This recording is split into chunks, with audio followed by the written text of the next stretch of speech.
High, আমি ভাস্কর। আজকে কথা বলবো, একটা সময় শুধু আমাদের দেশে না, সারা দেশে কিন্তু একটা মহামারী ছড়িয়ে গেছে, সেটা কোভিড মানে করোনা।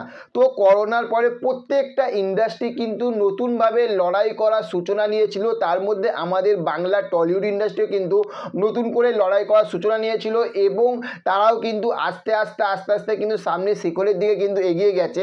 তো কোভিডের পরে যাদের যাদের যে কটা বই মানে ভালো মোটামুটি টাকা ইনকাম করে সেটার একটা লিস্ট বানানো হয়েছে এবং এখানে আলোচনা করা হবে যে কে কত টাকা ইনকাম করেছে, কার বই সামনের দিকে এগিয়ে গেছে এবং নাম্বার ওয়ান মানে সে করে এখনও পর্যন্ত 2024 পড়ে গেছে আপ টু কোভিড তে কে সামনের দিকে একদম নাম্বার ওয়ানে এগিয়ে রয়েছে। তো প্রথমেই বলে দিচ্ছি, নাম্বার ওয়ানে এগিয়ে রয়েছে আমাদের কিন্তু ভাই দেবদা।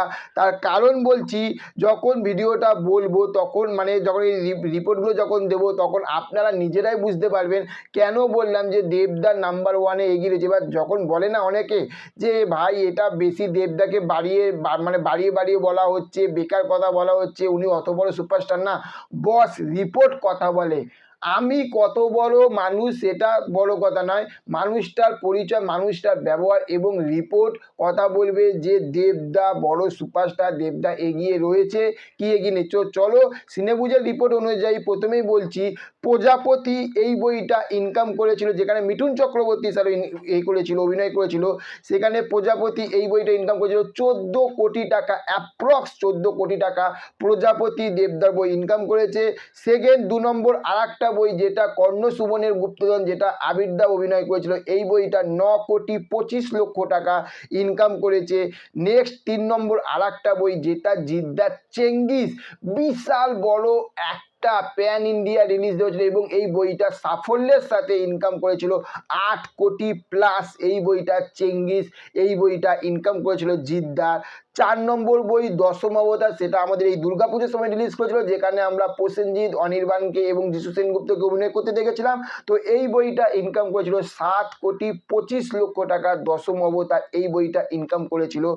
এবং 5 নম্বর যেটা রক্তবীজ, এটাও দুর্গাপুজোর সময় রিলিজ করেছিল, এই বইটা 7 কোটি প্লাস। এই বইটা ইনকাম করেছিল আবিরদার রক্তবীজ, যেখানে আমরা আবিরদা এবং মিমি চক্রবর্তীকে আমরা অভিনয় করতে দেখেছিলাম। এবং আর একটা বই 6 নম্বর, সেটা বাঘা যতীন, দেবদার অভিনয় করেছিল এবং সেখানে এই বইটা 6 কোটি 10 লক্ষ টাকা বাঘা যতীন এই বইটা ইনকাম করেছিল। 7 নম্বর দেবদারি টনিক, যে বইটা ইনকাম করেছিল 5 কোটি 5 লক্ষ টাকা, টনিক এই বইটা ইনকাম করেছিল। এবং 8 নম্বর প্রধান, এখনো পর্যন্ত রানিং চলছে, এই বইটা 7.5 কোটি টাকা ইনকাম করে নিয়েছে এবং এই বইটা এখনো পর্যন্ত সিনেমা হলে বস রানিং, এখনো পর্যন্ত ব্লকবাস্টার এবং অলমোস্ট ফুল, কিন্তু সানডে এলেই কিন্তু অলমোস্ট ফুল এবং কিছু কিছু হল কিন্তু হাউসফুলও কিন্তু হচ্ছে। দেবদার প্রধান এখনো পর্যন্ত টেনে নিয়ে যাচ্ছে। তো তাহলে সেখান থেকে তোমরা বুঝতেই পারছো, প্রধান এবং হচ্ছে যে বাঘা যতীন, টনিক আর হচ্ছে প্রজাপতি, 4টে বই 1 নম্বরে কিন্তু দেবদাই রয়েছে। কর্ণ সুবর্ণের গুপ্তধন এবং রক্তবীজ আবিরদার 2টো বই প্যান্ডামিকের পরে এসেছিল। চেঙ্গিস এবং হচ্ছে যে আপনার চেঙ্গিস জিদ্দার এই বইটা। তাহলে তোমরা বুঝতেই পারছো যে কি লেভেলে সবার নাম্বার ওয়ানে কিন্তু বস।